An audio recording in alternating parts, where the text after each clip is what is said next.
J'ai offert à mes parents une croisière de luxe de 5 jours en Californie avec moi. Quand je suis allé les chercher à l'aéroport, ma sœur paresseuse est arrivée avec eux pour partir à ma place. Mon père a lâché un petit rire. On a pensé que ta sœur avait besoin de prendre un peu l'air. Je suis sûr que cela ne te dérange pas. J'ai simplement souri. Ils ont eu une petite surprise à leur retour. On a pensé que ta sœur avait besoin de prendre un peu l'air. Elle vient avec nous à ta place. Je suis sûr que cela ne te dérange pas, a dit mon père avec ce rire condescendant que je connaissais trop bien. Alors que ma sœur traînait sa valise à travers le terminal de l'aéroport de San Francisco, venant de Denver, je suis resté figé. Le panneau de bienvenue que j'avais fait a glissé légèrement de mes mains. Cette croisière de luxe, que j'avais planifiée et économisée pendant des mois pour en profiter, était censée être mon opportunité de me rapprocher enfin de mes parents. Au lieu de cela, me voilà à voir ma sœur sans emploi me voler ma place sans même un merci. Je m'appelle Lucas, et à 35 ans, j'ai construit une vie prospère à San Francisco, loin des déceptions constantes de ma famille. J'ai économisé pendant près d'1 an pour pouvoir payer cette croisière de 5 jours, en travaillant sur des projets supplémentaires et en renonçant à mes propres vacances. La suite présidentielle, le forfait repas premium, les excursions exclusives. J'avais soigneusement choisi chaque détail pour que tout soit parfait. Parfait pour nous trois, mon père, ma mère et moi. Pas pour ma sœur de 37 ans, qui vit toujours dans le sous-sol de mes parents, à jouer aux jeux vidéo toute la journée pendant qu'il paie ses factures. Lorsque je leur ai laissé remplir les formulaires en ligne pour le voyage que j'avais payé, je n'aurais jamais imaginé qu'ils mettraient le nom de ma sœur à la place du mien. Elle a le mal des transports à l'arrière, a annoncé mon père, la dirigeant déjà vers le siège passager de ma voiture de location. Ma mère est restée silencieuse derrière eux, évitant mon regard, comme elle le faisait toujours lorsqu'il tramait ce genre de choses. J'ai vu ma sœur s'affaler sur ce qui aurait dû être mon siège, prenant immédiatement son téléphone pour vérifier les notifications de ses jeux. Les documents de la croisière dans mon sac semblaient soudainement lourds. Toutes ces réservations soigneusement planifiées et excursions que j'avais réservées, désormais inutiles. La compagnie de croisière exige un préavis pour les changements de passagers, ai-je dit à voix basse, sachant que cela ne servirait à rien. Mon père a balayé la remarque d'un geste de la main. Oh, on a réglé ça il y a des semaines. Ils ont juste transféré ta place à ta sœur. Le complexe a confirmé le tout hier, la désinvolture avec laquelle il disait cela, comme si me remplacer était la chose la plus naturelle au monde, m'a donné la nausée. J'ai serré les clés de la voiture plus fort, sentant le métal s'enfoncer dans ma paume en forçant un sourire. Une partie de moi savait, en restant là, immobile dans ce terminal bondé, que ce moment allait tout changer. Les familles heureuses courant dans tous les sens, les conversations animées des touristes, tout semblait être une cruelle moquerie de ce que ce voyage aurait dû être. En mettant les bagages dans le coffre, j'ai entendu mon père raconter à ma sœur les soins spa que j'avais réservés pour le dimanche à bord. Le trajet jusqu'au port ressemblait à un film rediffusé de ma vie. Chaque kilomètre parcouru me rappelait une autre fois où j'avais été mis de côté pour ma sœur. En grandissant à Denver, nos rôles étaient clairement définis, ma sœur avait besoin de soutien, alors que moi, je pouvais me débrouiller seul. Lorsque j'ai obtenu une bourse complète pour l'université à San Francisco, mes parents ont à peine remarqué, trop occupés à consoler ma sœur après son dernier entretien d'embauche raté. Lorsque j'ai obtenu mon premier poste de cadre, la seule réaction de mon père a été de me demander si je pouvais envoyer plus d'argent pour acheter des équipements de jeu pour ma sœur. J'ai tout essayé pour gagner leur approbation, chaque réussite, chaque étape franchie était une nouvelle tentative de leur prouver que je méritais leur attention. Mon appartement à Pacific Heights, que j'ai payé en travaillant 60 heures par semaine, est resté vide plus souvent que je ne voulais l'admettre, car je retournais toujours à Denver pour assister à des dîners de famille qui, inévitablement, se transformaient en célébration des derniers projets de ma sœur. Ta sœur envisage peut-être de suivre quelques cours en ligne, disait mon père avec enthousiasme, tandis que ma récente promotion passait inaperçue. Et ma mère se contentait d'acquiescer, me lançant des regards désolés qui ne signifiaient rien, car il n'y avait jamais d'action derrière. Ces croisières devaient être différentes. J'avais passé des mois à planifier chaque détail, imaginant à quel point il serait fier en voyant la suite de luxe que j'avais réservée, à quel point il serait impressionné par les restaurants exclusifs que j'avais sélectionnés. Je continuais d'imaginer l'expression de mon père en découvrant la terrasse privée avec jacuzzi, la réaction de ma mère au forfait premium de vin que j'avais organisé. Pour une fois, je pensais qu'il me verrait, qu'il comprendrait combien j'avais accompli, jusqu'où j'étais allé. Au lieu de cela, me voilà à entendre ma sœur se plaindre de la climatisation de la voiture, tandis que mon père me rappelait de conduire prudemment parce que ta sœur a le mal des transports en voiture. Le volant en cuir me glissait entre les mains moites alors que nous approchions de la zone portuaire. Dans le rétroviseur, j'ai vu mon père montrer des photos de la suite à ma sœur sur son téléphone, la suite pour laquelle j'avais passé d'innombrables heures supplémentaires à travailler. « Regarde cette piscine à débordement !» s'est-il exclamé. « C'est exactement ce qu'il te faut pour te détendre, ma chérie. » J'ai serré le volant encore plus fort, me demandant s'il remarquerait même les larmes que j'essayais de contenir. Le pire n'était pas de perdre ma place sur la croisière, mais de réaliser qu'ils avaient probablement planifié ce changement depuis des semaines sans jamais penser à ce que je ressentirais. Le terminal de croisière se dressait devant nous, sa gigantesque structure blanche brillant sous le soleil californien. Mon père était presque surexcité en déchargeant les bagages, tandis que ma sœur ne se donnait même pas la peine d'aider, trop occupée à envoyer des messages à ses amis gamers à propos de ses prochaines vacances. J'ai vu un des bagagistes emporter leurs valises, tandis que mon sac de voyage soigneusement préparé restait intact dans le coffre, ce sac que j'avais rempli de nouveaux maillots de bain et de sandales, en prévision de dîners auxquels je ne participerai jamais, de souvenirs que je ne créerai jamais. « Vous allez prendre beaucoup de photos, hein ?» ai-je demandé, ma voix me paraissant vide, même à moi-même. Mon père fouillait déjà dans son sac pour trouver leur carte d'embarquement, celle que j'avais initialement réservée à mon nom. « Oh, bien sûr, on te montrera tout quand on reviendra, » répondit-il sans lever les yeux. Ma mère, au moins, eut la décence d'avoir l'air gênée, changeant son poids d'un pied à l'autre alors qu'elle restait là. « Merci pour la course, chérie, » murmura-t-elle avant que mon père ne l'appelle pour qu'elle gère l'enregistrement. Je suis resté immobile, regardant comment il passait la sécurité. Ma sœur s'est retournée une fois, non pas pour me remercier, mais pour me demander si j'avais pensé à mettre ces comprimés contre le mal de mer dans son bagage à main. Les mêmes comprimés que j'avais préparés pour moi-même, désormais transférés dans son sac sans que je le sache. À travers les fenêtres du terminal, je pouvais voir l'énorme bateau de croisière, sa coque blanche impeccable s'élevant vers le ciel. Le navire sur lequel j'avais passé des mois à faire des recherches, à lire toutes les critiques, à étudier les plans jusqu'à tard dans la nuit pour choisir l'emplacement parfait de la suite. Alors qu'il disparaissait dans le terminal, j'ai senti quelque chose en moi changer. Des années de douleur ravalée, de colère réprimée, d'efforts pour être le bon fils qui ne se plaint jamais. Tout s'est cristallisé en une pensée claire, c'est fini. Fini d'essayer de prouver ma valeur à des personnes qui ne la verront jamais. Fini de rivaliser avec une sœur qui n'a même pas besoin de faire d'efforts. Fini d'être une pensée secondaire dans ma propre famille. En montant dans la voiture de location, j'ai pris une décision qui allait tout changer. Si ma famille voulait agir comme si je n'existais pas, je leur donnerais enfin ce qu'ils voulaient. Silence total. Pas d'appel, pas de message, pas de mais. Qu'ils profitent de leur croisière. Ce serait la dernière chose qu'ils recevraient de moi.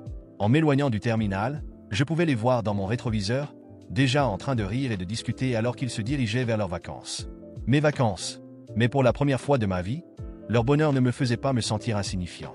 Au contraire, il me donnait une sensation de puissance, car je savais quelque chose qu'ils ignoraient. C'était la dernière fois qu'ils me prendraient pour acquis. Le premier appel de mon père est arrivé quelques heures après leur départ. La suite est magnifique, chérie. Ta sœur adore le balcon privé.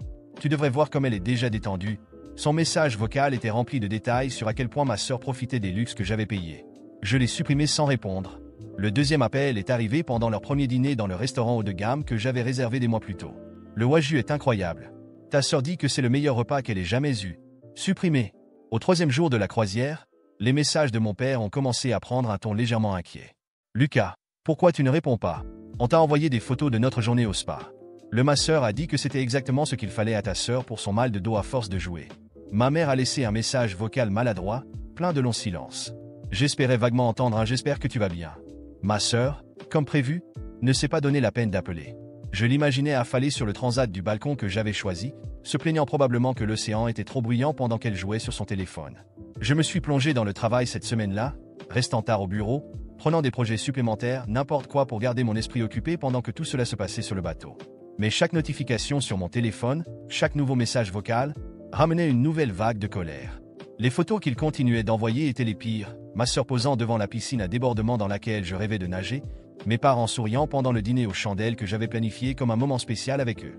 Chaque image était comme un coup de couteau dans l'estomac, mais elle renforçait aussi ma détermination. « Chérie, nous sommes rentrés à la maison », disait le dernier message vocal de mon père. « Ta sœur a adoré le voyage. C'était exactement ce dont elle avait besoin. Nous avons tant d'histoires à te raconter. Rappelle-nous. » J'ai regardé mon téléphone, me souvenant de toutes les fois où je m'étais précipité pour répondre à leurs appels, avide de leur approbation. Pas cette fois. Cette fois, leurs appels resteraient sans réponse, leurs messages sans lecture, alors que je bloquais leur numéro un par un. J'ai ressenti un étrange mélange de douleur et de soulagement. Le fils qu'ils prenaient pour acquis, celui qui répondait toujours, qui essayait toujours de les satisfaire, n'était plus là. À sa place se trouvait quelqu'un de nouveau, quelqu'un qui comprenait enfin sa propre valeur. 2 semaines après leur retour, leurs tentatives désespérées de me contacter se sont intensifiées. Mes parents ont commencé à appeler mon bureau, obligeant mon assistante à leur répondre poliment que je n'étais pas disponible. Ils ont essayé des emails, des messages depuis d'autres numéros, et même ont demandé à mes cousins de me contacter sur les réseaux sociaux. Les messages de mon père sont devenus de plus en plus paniqués. « Lucas, ce n'est pas normal. Nous sommes inquiets. Pourquoi tu fais ça? Je me suis concentré sur la reconstruction de ma vie sans eux. Fini les vols de dernière minute pour Denver le week-end. Fini les longues conversations sur les exploits de ma sœur dans les jeux vidéo. Fini de me forcer à sourire lors de dîners de famille où je me sentais invisible. J'ai redécoré mon appartement, remplaçant les photos de famille par des œuvres d'art qui me plaisaient. J'ai rejoint un groupe de randonnée. J'ai commencé des cours de cuisine. J'ai rempli mes nouveaux week-ends libres de choses qui me rendaient heureux. Le poids constant de tenter de gagner leur amour a commencé à s'alléger, me laissant plus libre que jamais. Ta sœur est très contrariée, disait le dernier email de mon père. Elle dit que tu es égoïste, que tu as gâché ces merveilleuses vacances en famille. J'ai éclaté de rire en lisant cela, un rire amer résonnant dans ma cuisine vide. L'audace était presque impressionnante. Ils m'ont volé mes vacances. Ils m'ont remplacé sans hésitation. Et maintenant, c'est moi l'égoïste. Quelque chose dans cet email a tout scellé pour moi. C'était typique d'eux de retourner la situation pour faire de ma sœur la victime et de moi le méchant parce que j'avais enfin pris position pour moi-même. Ma mère a tenté une autre approche, laissant un message vocal qui reconnaissait enfin le problème. Chérie, si c'est à cause de la croisière, peut-être qu'on aurait dû gérer ça autrement. La sous-estimation subtile était si typique d'elle, voyant toujours le problème sans jamais avoir le courage de vraiment y faire face. Trop tard. J'ai ajouté son nouveau numéro à ma liste de blocage, ressentant un pincement au cœur, mais le surpassant. 3 mois après mon silence, la façade de mon père s'est finalement effondrée. Son dernier message vocal était différent. Brut, émotionnel, sans les excuses habituelles pour ma sœur. Lucas, sa voix s'est brisée. Maintenant, je comprends. En écoutant ce message vocal de mon père, une partie de moi voulait croire qu'il avait enfin compris. Qu'il avait, d'une certaine manière, réalisé à quel point il m'avait blessé, à quel point il m'avait fait me sentir invisible toutes ces années. Mais je savais mieux. Je savais que « maintenant je comprends » ne signifiait rien. Ce n'était qu'une autre tentative de manipulation, une nouvelle façon de me ramener dans le cycle habituel où je pardonnais, revenais vers eux et, inévitablement, étais à nouveau oublié. J'ai ignoré le message et poursuivi ma vie. Mes nouvelles activités remplissaient le vide qu'ils avaient laissé, et pour la première fois, je me sentais libre. Je suivais des cours de cuisine, explorais les sentiers autour de San Francisco, socialisais avec des personnes qui se souciaient réellement de moi. Et le meilleur dans tout ça, je me retrouvais. J'ai redécouvert ma passion pour l'art, commencé à décorer mon appartement avec des pièces qui reflétaient réellement qui j'étais, et non la personne que j'essayais d'être pour leur plaire. Mais, bien sûr, le silence n'a pas duré longtemps. Un jour, en sortant de la salle de sport, j'ai vu une série d'appels manqués d'un numéro inconnu. Je savais déjà qui c'était avant même d'écouter le message. C'était ma mère, avec ce ton hésitant qu'elle avait toujours. « Lucas, chéri, je sais que tu es occupé, mais nous devons parler, ton père est inquiet. Il pense que nous devrions régler ça en famille. S'il te plaît, donne une chance de discuter. » J'ai pris une grande inspiration, supprimé le message et bloqué un autre numéro. Les semaines ont passé, et les tentatives désespérées se sont intensifiées. D'abord, un email de ma sœur. « Tu exagères, comme toujours. On voulait juste profiter des vacances. C'était une erreur, d'accord? Maintenant, arrête cette gaminerie. Typique. Toujours rejeter la faute sur moi, comme si j'étais le problème, comme si je n'avais pas le droit d'être en colère ou de prendre mes distances. » Ensuite, ce furent des messages de cousins, de tantes éloignées, et même d'un ami d'enfance qui, d'une manière ou d'une autre, était encore en contact avec eux. « Mec, ta mère est très inquiète. Parle-lui, s'il te plaît. » Non, je n'allais pas céder. Mais ensuite, ils ont décidé de jouer sale. Un après-midi, en rentrant du travail, j'ai trouvé ma mère assise sur les marches de mon immeuble. Elle avait l'air fatiguée, abattue, et tenait un sac en papier brun, comme si elle était passée par ma boulangerie préférée. Mon cœur s'est serré. « Lucas, on peut parler? Juste 5 minutes ?» Sa voix était basse, presque suppliante. J'aurais dû entrer directement, suivre ma décision de silence total. Mais il y avait quelque chose dans ses yeux, quelque chose qui m'a fait hésiter. J'ai soupiré et l'ai invitée à entrer. Elle a regardé autour de l'appartement, observant les nouvelles peintures, les plantes que j'avais soigneusement choisies pour chaque coin. Je savais qu'elle voulait demander pourquoi il n'y avait plus de photos de famille, mais elle ne l'a pas fait. Au lieu de cela, elle a posé le sac sur la table et en a sorti un gâteau à la cannelle, mon préféré. L'odeur a envahi la pièce, et pendant un instant, j'ai presque tout oublié. Mais juste un instant, « Ton père est désolé, Lucas ?» Elle a commencé, tripotant nerveusement une serviette en papier. « Je sais que nous avons tout mal fait. Je sais qu'on aurait dû te demander avant d'emmener ta sœur en croisière. Mais, j'ai levé une main pour l'interrompre. Non, maman, ce n'est pas à propos de la croisière. J'ai dit, essayant de garder mon calme. C'est à propos de toutes ces années. De moi étant toujours la deuxième option. De vous qui ne me voyez jamais vraiment. » Elle a dégluti, et pendant un instant, j'ai cru qu'elle allait enfin l'admettre. Mais, comme toujours, elle a évité le sujet. « Tu sais comment est ta sœur ?» murmura-t-elle, évitant mon regard. Elle en avait besoin, Lucas. Elle a des difficultés. Et moi? Ma voix est sortie plus forte que je ne l'aurais voulu. Moi, je n'en avais pas besoin. Je ne le méritais pas. Elle n'avait pas de réponse. Elle est restée silencieuse, a pris son sac et a murmuré un désolé avant de partir. Ce n'était pas de véritables excuses, juste une tentative d'évasion.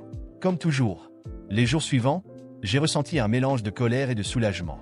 D'un côté, j'étais satisfait d'avoir enfin dit la vérité. De l'autre, je savais que cela ne changerait rien. Et j'avais raison. Quelques jours plus tard, j'ai reçu une notification d'une nouvelle demande d'amis sur Facebook. C'était mon père. Sur sa photo de profil, lui et ma sœur souriaient devant un restaurant chic, le même que j'avais réservé pour la croisière. La légende disait « Rien de tel qu'une soirée en famille ». Mon estomac s'est retourné. Il n'avait pas changé. Il ne changerait jamais. Le blocage a été immédiat. Au fil des mois, les messages se sont espacés. Ma mère essayait encore de temps en temps, toujours avec ce ton coupable, mais je ne répondais pas. Ma sœur, elle a continué sa vie comme si de rien n'était. Et mon père, eh bien, il a fini par abandonner. Et moi, j'ai avancé. J'ai fait de nouvelles rencontres, voyagé seul, pris le temps de vivre sans ressentir constamment le besoin de prouver ma valeur. C'était difficile, bien sûr. Il y avait toujours cette petite voix qui me disait que je devrais peut-être leur donner une autre chance. Mais ensuite, je me souvenais de toutes les fois où j'avais été mis de côté, et la colère me maintenait ferme. Un an plus tard, alors que je marchais le long du front de mer de San Francisco, mon téléphone a sonné. C'était un numéro inconnu, mais quelque chose me disait que je devais répondre. « Lucas, c'est papa. » Sa voix était plus faible que dans mes souvenirs. Je voulais juste te dire que je suis désolé. J'ai fermé les yeux et pris une profonde inspiration. Il t'a fallu du temps pour comprendre, papa. Ma voix était calme, mais ferme. Il a soupiré de l'autre côté de la ligne. Je sais, mais j'essaie. J'ai réfléchi un instant. Est-ce que je voulais entendre ça maintenant? Est-ce que j'étais prêt à rouvrir cette porte une fois de plus? Non. J'espère que vous allez bien. Mais moi, j'ai tourné la page. Ai-je dit avant de raccrocher? Les mois sont devenus des années, et j'ai tenu ma décision. J'ai coupé tous les liens définitivement. Plus d'appels, plus de messages, plus de visites inattendues. Au début, j'ai ressenti un vide, comme si j'attendais quelque chose, peut-être une grande révélation, un moment de réconciliation qui n'est jamais arrivé. Mais avec le temps, j'ai compris que le véritable apprentissage ne venait pas d'eux, mais de moi-même. Aujourd'hui, ma vie est complètement différente. Je me concentre sur moi, sur les choses qui me rendent heureux, sur les personnes qui apportent réellement quelque chose à ma vie. Je ne ressens plus ce besoin constant de prouver ma valeur aux autres. Parce qu'au final, s'il y avait quelqu'un qui devait me valoriser, c'était moi-même. Et c'est la plus grande leçon que j'ai apprise. Pendant que ma sœur continue de vivre au crochet de mes parents, toujours prisonnière de cette bulle de confort, moi, j'ai évolué. J'ai mûri. J'ai construit une vie qui me remplit de fierté, avec des réalisations qui m'appartiennent pleinement, sans avoir besoin de l'approbation de personne. En regardant en arrière, je réalise combien j'ai grandi, combien je suis devenu une personne plus forte et plus indépendante. Et cela, en soi, est une immense victoire. Je ne ressens aucun regret pour ce que j'ai fait. À aucun moment je n'ai regretté de m'être éloigné. Je sais que mes parents continuent de gâter ma sœur, de nourrir ses excuses et ses échecs, mais au fond, je sais qu'ils se sentent coupables de tout ce qui s'est passé. Je sais qu'ils pensent à moi, qu'ils se demandent où ils ont fait erreur, qu'ils auraient peut-être souhaité faire les choses autrement. Mais la vérité, c'est que quelqu'un devait dire stop. Et s'il fallait que ce soit quelqu'un, alors autant que ce soit moi. Je ne garde aucune rancune. Je garde des leçons. Aujourd'hui, je comprends qu'il est parfois nécessaire de s'éloigner pour voir les choses plus clairement. En prenant mes distances, j'ai enfin vu qui je suis, ce que je veux et, surtout, ce que je ne suis plus prêt à accepter. Je ne suis plus le fils oublié, le frère mis de côté. Je suis quelqu'un qui a choisi de se privilégier lui-même au lieu de se contenter de miettes d'attention. Et la vie, elle continue. Avec des voyages, de nouveaux amis, des projets qui m'inspirent et des moments de paix véritables. Je ne me suis jamais senti aussi en paix avec moi-même. Parce qu'au final, la véritable valeur réside dans la connaissance de soi et le courage de se choisir, même si cela signifie laisser derrière soit ceux qui n'ont pas su nous apprécier.